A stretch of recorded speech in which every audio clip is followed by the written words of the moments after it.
ایک دن حجاج بن یوسف نے حکم دیا کہ حضرت انس رضی اللہ عنہ کو انواع و اقسام کی 400 گھوڑوں کا معائنہ کروایا جائے۔ حکم کی تعمیل کی گئی۔ حجاج نے حضرت انس رضی اللہ عنہ سے کہا، فرمائے آپ نے آقائے کریم صلی اللہ علیہ وسلم کے پاس بھی اس قسم کے گھوڑے اور ناز و نعم کا سامان کبھی آپ نے دیکھا؟ فرمایا بخدا میں نے آقائے کونین صلی اللہ علیہ وسلم کے پاس اس سے بدر جہاں بہتر چیزیں دیکھی ہے۔ میں نے آپ صلی اللہ علیہ وسلم سے سنا ہے کہ فالتو گھوڑوں کی 3 قسمیں ہیں۔ ایک شخص گھوڑا اس نیت سے پالتا ہے کہ حق تعالیٰ کے راستے میں جہاد کرے گا۔ اس گھوڑے کا پیشاب، لیت، گوشت، پوست اور خون قیامت کے دن تمام اس کی ترازوئی عمل میں ہوگا۔ اور دوسرا وہ شخص جو گھوڑا اس نیت سے پالتا ہے کہ ضرورت کے وقت سواری کیا کرے اور پیدل چلنے کی زحمت سے بچے، یہ نہ ثواب کا مستحق ہے نہ عذاب کا۔ اور تیسرا وہ شخص ہے جو گھوڑے کی پرورش نمود و شہرت کے لیے کرتا ہے تاکہ لوگ دیکھیں کہ فلاں شخص کے پاس اتنے اور ایسے عمدہ عمدہ گھوڑے ہیں، اس کا ٹھکانہ جہنم ہے۔ اے حجاج، تیری گھوڑی تیری قسم کی ہے۔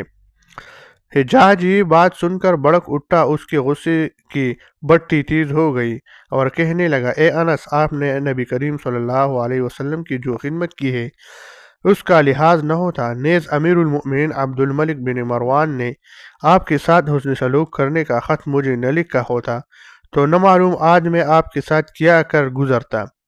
حضرت انس رضی اللہ عنہ نے فرمایا، خدا کی قسم تو میرا کچھ نہیں بگاڑ سکتا اور نہ تجھ میں اتنی ہمت ہے کہ تو میری نظر سے مجھے دیکھ سکے۔ میں نے حبیب خدا صلی اللہ علیہ وسلم سے چند کلمات سن رکھے ہیں، میں ہمیشہ ان کی برکت سے اللہ جل جلالہ کی پناہ میں رہتا ہوں۔ مجھے نہ کسی سلطان کی ستوت سے خوف ہے نہ کسی شیطان کی شر کا اندیشہ۔ حجاج اس کلام کی ہیبت سے بے خود اور مبہوت ہو کے رہ گیا۔ تھوڑی دیر بعد سر اٹھایا اور نہایت لجاجت سے کہا، اے ابو حمزہ، وہ کلمات مجھے سکھا دیجئے۔ فرمایا، تجھے ہرگز نہ سکھاؤں گا، بخدا تو اس کا اہل نہیں۔ پھر جب حضرت انس رضی اللہ عنہ کی وصال کا وقت آیا تو حضرت ابان رحمۃ اللہ علیہ جو آپ کے خادم تھے حاضر ہوئے۔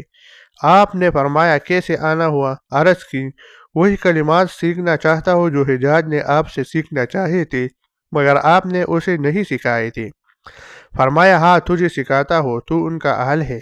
میں نے امام الانبیاء صلی اللہ علیہ وسلم کی 10 سال خدمت کی اور آپ وصال کے وقت مجھ سے راضی تھی، اسی طرح تو نے میری خدمت 10 سال تک کی اور میں دنیا سے اسی حال میں جا رہا ہوں کہ تجھ سے راضی ہو۔ صبح و شام یہ کلمات پڑھا کرو، حق تعالیٰ تمہیں تمام آفات و شرور سے محفوظ رکھیں گی۔